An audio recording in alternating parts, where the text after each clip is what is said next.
Nela Kuburović, ministarka pravde, gošća našeg jutarnjeg programa. Dobro jutro vam želim i dobro nam došli. Hvala na pozivu. I evo, za početak da pričamo o promenama Ustava u oblasti pravosuđa, da čujemo kakvi su ciljevi prvenstveno.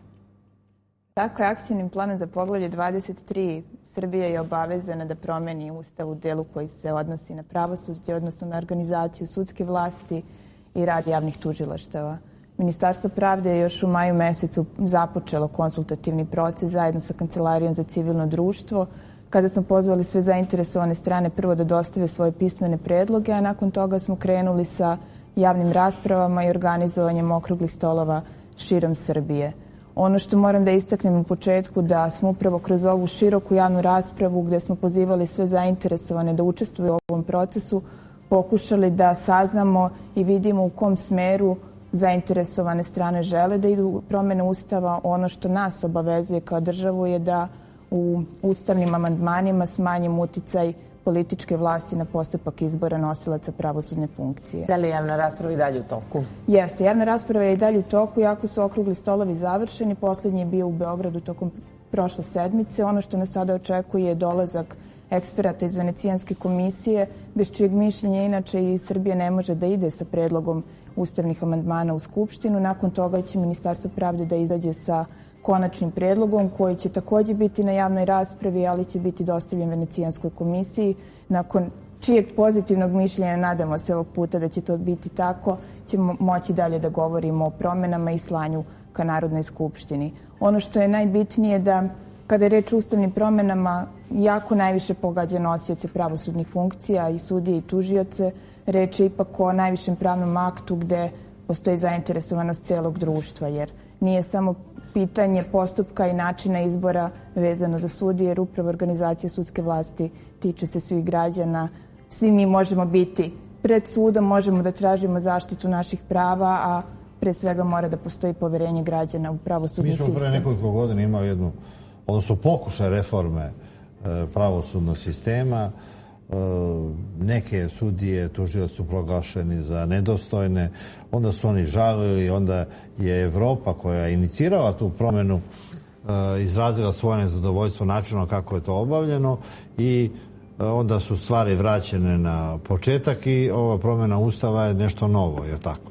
Jeste. Kažete da je Evropa inicirala reformu pravosuđa. To jeste tačno, ali je inicirala na način da bude usklađena sa evropskim standardima. Upravo kad pominjem Venecijansku komisiju, insistiram na njenom mišljenju, govorim zbog toga što smo imali loše iskustvo iz perioda od 2006. do 2010. kada su se nakon donošenja novog ustava pripremali zakonski akti koji se upravo odnose na organizaciju i sudsku vlast i kada nisu uslišena mišljenja Venecijanske komisije.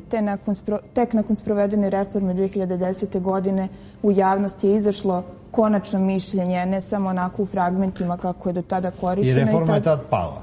Reforma nije sprovedena kako je trebalo. To je potvrdio i Ustavni sud koji je poništio sve odluke Visokog saveta sudstva i Državnog veća tužilaca kada je 836 sudija razrešeno i blizu 100 javnih tužilaca, odnosno zamenika javnih tužilaca, tako da su oni nakon odluke Ustavnog suda vraćeni u sistem. Volim bih da posvetimo pažnju i Zakonu o sprečavanju nasilja u porodici. Mi smo i u našim emisijama često se bavili ovom temom. Nažalost, toliko je crnih slučajeva bilo u proteklih meseci, a od 1. juna je počeo sa primenom i ovaj zakon, pa me zanima da li je opravdao svoju svrhu, evo tako da postavim pitanje.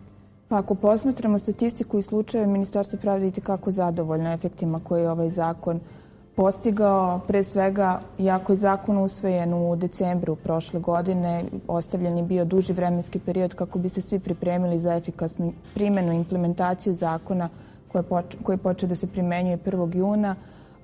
Statistika pokazuje da smo uradili dobar posao. Pre svega imamo preko 17.000 razmatranih slučajeva nasilja u porodici. 17.000?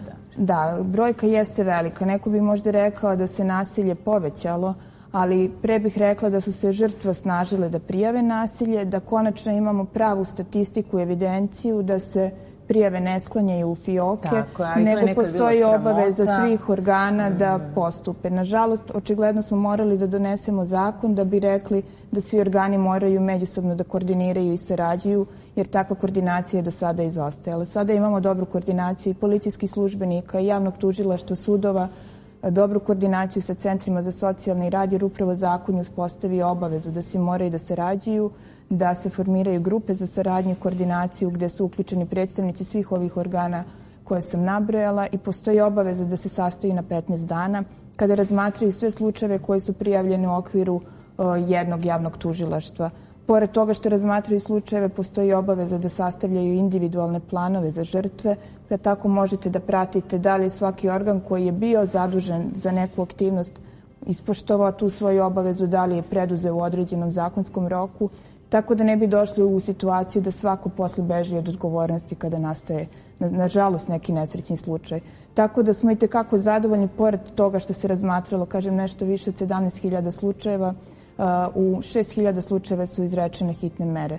I to je upravo jedan od efekata tih zakona, što znači da je izrečena zabrana nasilniku da prilazi porodici, udaljenje iz porodice do mesec dana, samim tim dajete mogućnost žrtvi da efektivno reaguje i da prijavi nasilje i da bude zaštićena u svakom slučaju. Što ste rekli, 17.000, da su se žrtve negde ohrabrile da prijave, jeste velika razlika s obzirom na to da je nekada bilo sramota, da su bile u strahu, da takođe komšije nisu htjeli da reaguju. Sada se neke stvari menjaju, ali takođe od 1. juna su uvedena i nova 4 krivična dela u cilju zaštite nasilja u porodici, i to su proganjanje, polno uznemiravanje, sakaćenje polnog organa i prinudni brak.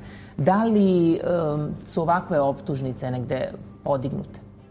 Jeste, zajedno sa donošenjem novog zakona bile su izmene krivičnog zakonika, kao što ste i rekli, i ta krivična dela su izazivale dosta pažnju javnosti. Znam da je gospodin Marić komentarisao polno uznemiravanje i proganjanje, ali nažalost kada se recimo kao... Marić uopšte neće da učestvuje u ovom razgovoru, da ga neko ne optuži za nešto. Ne, taman posla, ali nažalost... Ja se držim po strani. Kada se kao žrtve ili oštećena lice nađu maloletna... Vi možete vas dve, da mene prijavite i da mene odvedu iz ovog studija. Nemamo namjeru to da uradimo, taman posla. Ima na osnovu zakona novog. Meni se žale ljudi da su isterani trajno iz kuće. Ali upravo ste, zaista ovo bilo, mnogi su se šalili na taj račun, a jako je ozbiljna tema, pa koleginica ako se lepo viceva uvredljivo ili nije, da li predstavlja krivično delo, suština je mnogo dublja i kažem vam, kada se maloletna lice nađu kao žrtve tih krivičnih dela, onda svi nekako ustuknu i više o tome ne govore. Drago mi je da je zakon počeo da se primenjuje, da žrtve prijavljuju i takvu vrstu krivičnih dela, i mi imamo oko 200 prijavljenih slučajeva, a što je još bitnije, imamo i 7 okončanih postupaka gde su izrečene osuđujuće presude, što znači da pravosuđe može da bude efikasno. Evo, za nešto manje od 5 meseci imate okončan krivični postupak, što pokazuje kada imate dobru pripremu i volju da može da se postignu rezultati koje smo želeli. Evo, mi smo imali jednu situaciju poslednjih nekoliko decenija.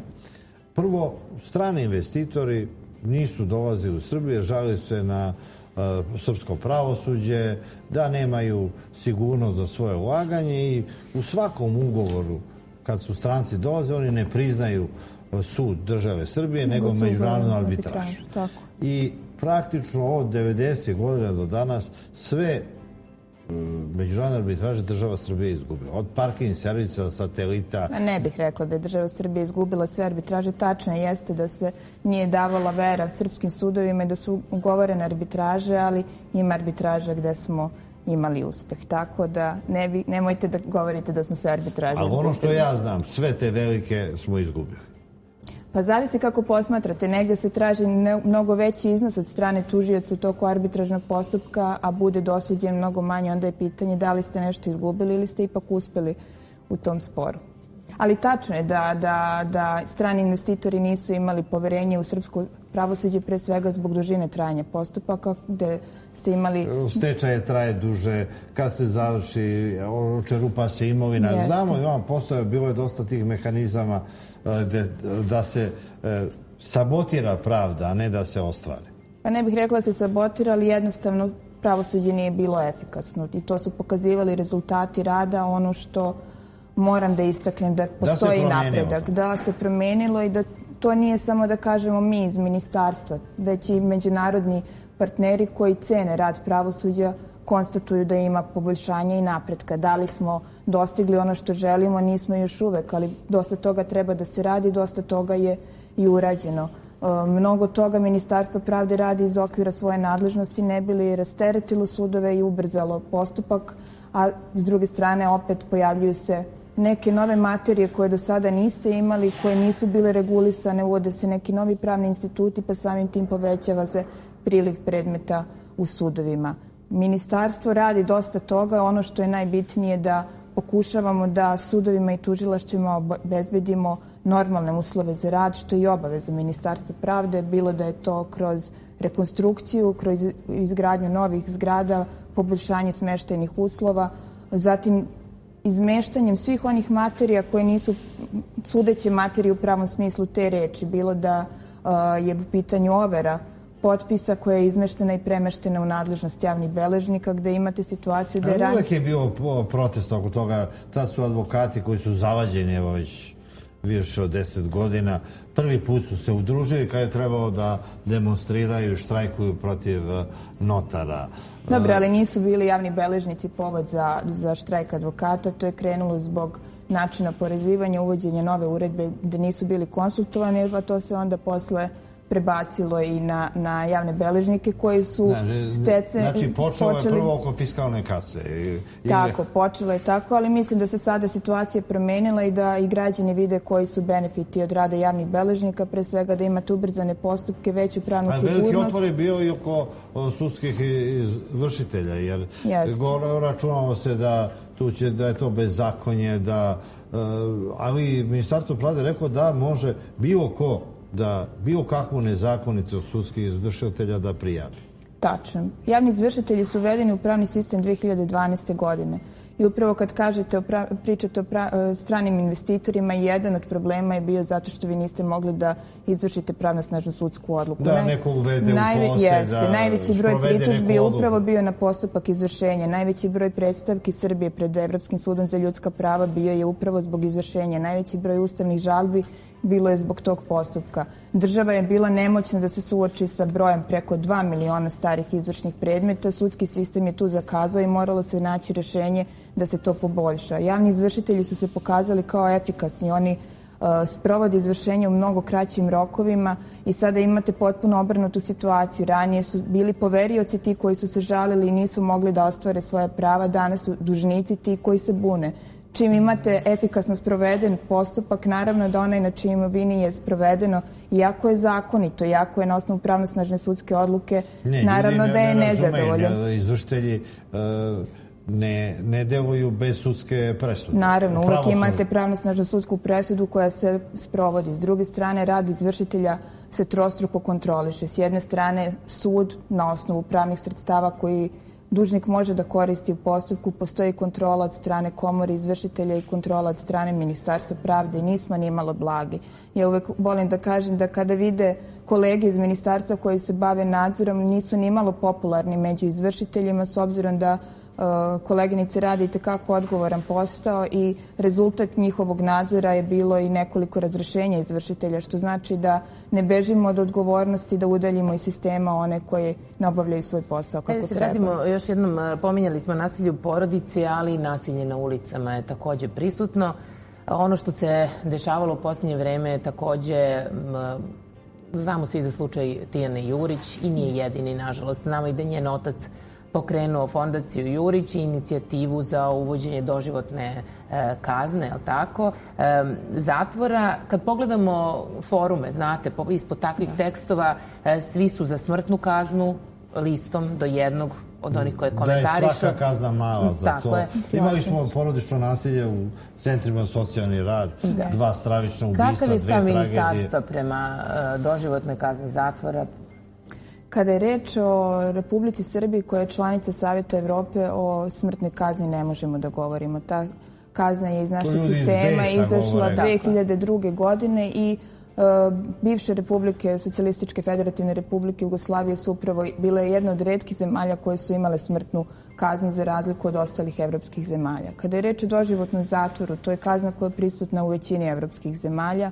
Retke su zemlje koje nemaju doživotni zatvor kao što su Španija i Portugalija I ono što moram da istaknem da je Ministarstvo pravde kada je počelo sa izmenama i dopunama Krivičnog zakonika još 2015. godine predložilo uvođenje doživotnog zatvora.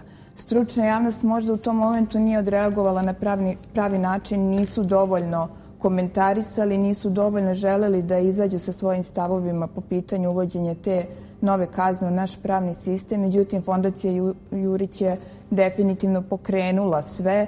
Ne možemo da budemo nemi na osnovu potpisa 150.000 građana i Ministarstvo pravde i dalje poziva sve da učestvuju u javnoj raspravi. Povodom toga mi organizujemo veliki okrugli sto u sredu, znači za 2 dana, kada ćemo čuti stavove i stručne javnosti, stavove sudija, tužilaca i nakon toga Ministarstvo pravde mislim da će da izađe sa predlogom i ka Narodnoj skupštini. Svakako podržavamo ono što je uradila i Fondacija Jurić, jer znate, morate normativni akt potpuno da sredite i nije samo reč onda o izmeni Krivičnog zakonika, menjaju se i zakoni koji regulišu način izvršenja krivičnih sankcija, podzakonski akti, to zahteva dosta normativnih izmena, ali svakako zahvaljujemo na inicijativi koja je data i nadam se da ćemo u skorije vreme biti sa predlogom. Kad su ljudi nezadovoljni u Srbiji, oni kažu tužit ću te u Strasbur.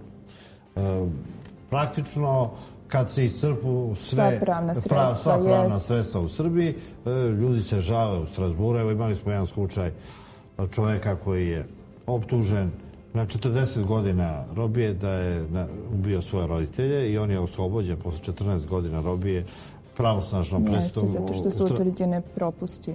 Da, a i naši, na osnovu odluke u Strasburu, ponovo je bilo suđenje i taj slučaj je pred našim pravosuđem rešen. Kad Strasbur donese neku presudu, to je meritorna presuda ili naši sudovi mora da se usklade sa odlukom? Pa trebalo bi da postupamo u skladu sa odlukama Evropskog suda za ljudska prava. Negde može da bude meritorno u smislu da se u konkretnom slučaju dosudi neki novčani iznos koji Srbija mora da isplati, mora da postupi po toj odluci, a nekad zauzima pravni stav i ukazuje na koji način sudovi treba da postupaju u drugim takvim sličnim slučajevima. Tako da ne možemo da se oglušimo odluke Evropskog suda za ljudska prava, moramo da poštujemo, jer u narednim slučajevima opet će se nezadovoljne strane obraditi. Još jedna tema, da, vrlo aktualna. Svoje delovanje za 22. novembra će izreći prvostopenu. Za neki dan izreći se presuda Mladiću. I sad koliko odluke, evo tu ima, sabrano je to, srpski razni predsjednici, generali dobili su 1000... Preko 1000 godina zatvora izrečeno srpskim 1200 godina zatvora. Predstavnicima i 5 doživotnih kazni zatvora izrečeno. 5 doživotnih? Jeste. Isto tako znamo da je odbijen i zahtev porodice Ratka Mladića, da ga posete naši lekari, da ga pregledaju. Pa da vam kažem, vrlo čudna situacija se desila kada je reč o zahtevu odbrane da se omogući lekarski... Evo, ja sam pročitao, dolazi ovde Darko Mladić i pročitali smo to dramatično saopštenje Haškog tribunala koje je bio najavljeno tog dana, gde oni kažu da bi dolazak ugrozio zdravlje. Lekara ugrozio zdravlje generala Mladića. Ja takvu formulaciju pravno nigde nisam. Znam, ali to je jedna od više odluka koja je doneta povodom zahteva. Pored toga što je odbrana uputila zahtev da se omogući da lekar dođe i pregleda Ratka Mladića, Ministarstvo pravde je, ja kao ministar sam uputila lično 2 pisma predsjedniku suda kako bi se to omogućilo. Pored toga što je država dala i garancije da bude privremeno pušten na slobodu radi lečenja. S obzirom da nije uopšte razmatrana mogućnost njegovog puštanja, jer lekaru nije ni omogućeno da izvrši pregled na osnovu čega bi odbrana i tražila puštanje, onda smo tražili mogućnost da se dozvoli da srpski lekari odu i izvrše pregled, s obzirom da jako su poverljivi podaci koji se tiču zdravstvenog stanja, ali general je dao mogućnost i odbrani da raspolaže tim podacima, pa kao i ministar koji je tražio odobrenje od predsjednika Haškog tribunala. Imala sam prilike da vidim nešto od tih dokumenata. Nejasno je zašto više od 6 meseci odbrana nije bilo u mogućnosti da dobije nalaze, zašto nalazi, odnosno pismena mišljenja se nisu u saglasju sa snimcima.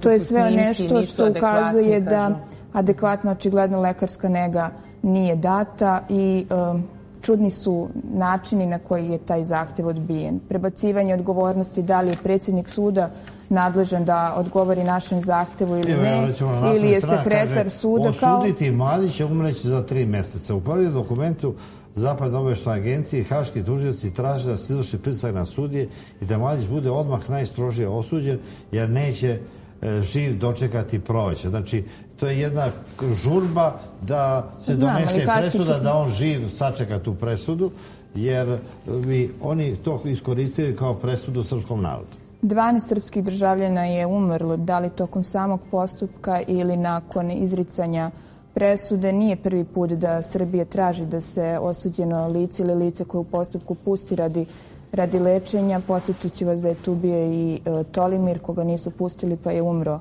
u pritvorskoj jedinici. Poslednje za što smo dali garanciju i uputili zahtev bili da se pusti na lečenje bio Ljubiša Beara i nakon što smo dobili garanciju isti dan je preminuo. Tako da Haški tribunal očigledno nije ispunio zahteve zbog kojih je osnovan, nije doprineo pomirenju u regionu, čak šta više selektivnom pravdom i optuživanjem i procesuiranjem samo srpskih državljanja je pokazao da u stvari samo pogoršao situaciju koja postoji među državama. Ne možemo da shvatimo da su pred Haškim tribunalom oslobođeni i Ramuš Haradinaj, i Naser Orić, i Gotovina, i Markač, i Čermak, i da gotovo za zločine na Srbima u Hagu niko nije ni optužen. A nije, kad imamo statistiku od 82 osuđena lica, za sada je 62 osuđenih Srba, to upravo pokazuje na koji način se Haški tribunal... Znači 20 samo muslimana, Albanaca i Hrvata. A 60... 62 za sada osuđenih Srba. I evo da se vratimo našem pravosuđu i našim gledaocima koji se često javljaju kada nam advokati gostuju, onda vole da podele svoje iskustvo sa njima u nadi da će ovako telefonskim putem bar da bude rešeno, s obzirom na to da su neka zaista sudski postupci predugo traju. S druge strane, sudije se žale da su prenatrpani poslom. Kako uopšte da se unapredi efikasnost, kako da se nađe negde prava mera? Pa svako treba u okviru svojih nadležnosti da radi ono što mu je posao. Već sam istakla, ministarstvo je radilo na poboljšanju smeštajnih uslova, omogućavajući da svaki sudija ima svoju sudnicu. Po samim tim omogućavate i da češće zakazuje suđenja, za razliku od neke ranije situacije gdje čak i 3 sudija delilo sudnicu, pa onda u toku nedelje ste mogli samo da imate jedan sudeći dan. Dosta toga je urađeno i mislim da je ova 2017. godina, kada je reč o takvoj vrsti investicija, jedna od najvećih, s obzirom da smo imali otvaranje 3 potpuno nove sudske zgrade, pored rekonstrukcija koje se rade, najveći svakako... Kako napreduje rekonstrukcija Palate pravde? Napreduje dobro i drago mi je što će ove nedelje i predstavnici Evropske investicione banke, iz čije kredita se finansira rekonstrukcija, doći još jednom da posete palatu i nadamo se da, kao i sve što smo ispoštovali kada je reč o izgradnji u roku, da će početak 2019. godine radovi biti završeni i da možemo da očekujemo da se Viši sud u Beogradu, Više javno tužilaštvo, Prvi osnovni sud i Prvo osnovno javno tužilaštvo vrate u svoje sedište, gde će biti mnogo bolji uslovi rada, gde će biti modernizovana zgrada i biti omogućeni svi tehnički uslovi za primenu i digitalizovanog postupanja, tako da očekujemo početak 2019. za... Vi često obilazite i renovirane i nove zgrade, često ste na terenu, što se kaže. Koliko je sve to bitno za dobro funkcionisanje? Pa ukoliko ne vidite situaciju na terenu, ne možete da znate ni šta treba da menjate i da radite. Poslednji sud koji je renoviran je bio osnovni sud u Prijepolju, koji od 60. godine nije renoviran i bio je u vrlo katastrofalnom stanju. Nekom ne bi možda čak ni mogao da poveruje da je reč o sudu kada bi video slike na što je to ličilo i kako je izgledalo, ali evo, za 3 meseca nekad je dovoljno i malo ulaganje da promenite situaciju. I nisu samo zgrade te koje treba da unaprede efikasnost, ono što radimo i na digitalizaciji, ubrzavanju postupka na taj način da nešto na što ste trošili čak sada više meseci vremena možete da završite za jedan dan. Primer je dostavljanje adresa, ukoliko u samom postupku ne možete da znate prebivalište ili boravište određene stranke, onda je to išlo tako da se piše pismeni zahtev Ministarstvu unutrašnjih poslova koje je preopterećeno tim dopisima i nekad je trebalo više od mesec, dva da bi dobili povratnu informaciju u sudu na kojoj adresi neko lice možete da pronađete. Zahvaljujući protokolu koji je potpisan između Ministarstva pravde i Ministarstva unutrašnjih poslova, moći će u realnom vremenu da se dođe do takvog podatka, na jedan klik, što bi se reklo, tako da je to jedan od načina da pokušate da ubrzate postupak. S druge strane, nisu se raspisivali ni konkursi, niti je bilo mogućnosti ni za sudijske pripravnike. Ono što nas očekuje je prijem 160 novih sudijskih pripravnika koji nisu primani, ja mislim, više od 3 godine. Tako da to je nešto što Ministarstvo pravde u okviru svojih nadležnosti može da radi, a s druge strane sudije i tužioci opet treba da rade svoj deo posla. Evo za kraj razgovora, samo da pomenemo i 1. marta 2018. godine i novi zakon u borbi protiv organizovanog kriminala i korupcije. Tako je, s obzirom da je jedan od prioriteta Vlade Republike Srbije nulta tolerancija prema organizovanom kriminalu i korupciji, radili smo dosta, ne bili pronašli novi način i novi model za postupanje i policije i sudova i tužilaštava i upravo novi zakon koji počinje da se primenjuje 1. marta trebalo bi da uvede novu organizaciju i rad. To podrazumeva stvaranje 4 nova posebna odeljenja u Beogradu, Nišu, Kraljevu i Novom Sadu, koji će se baviti samo procesuiranjem koruptivnih krivičnih dela. U toku su obuke i sudija i tužilaca koji treba da postupaju u tim predmetima i verujemo da ćemo konačno na pravom organizacijom i sa obučenim sudijama i tužiocima konačno imati mnogo bolje i efikasnije rezultate kada je reč o borbi protiv korupcije. Mnogo vam hvala što ste bili gošći našeg jutarnjeg programa. Ja se držao po strani da ne budem optužena. Ja mislim da ste rekli po nešto što bismo mogli zaista da uzmemo ozbiljno. Da, ovi zakoni novi, ja sam uvek tako, ne snalazim se. Skeptični prema njima. Hvala. Vreme za vesti.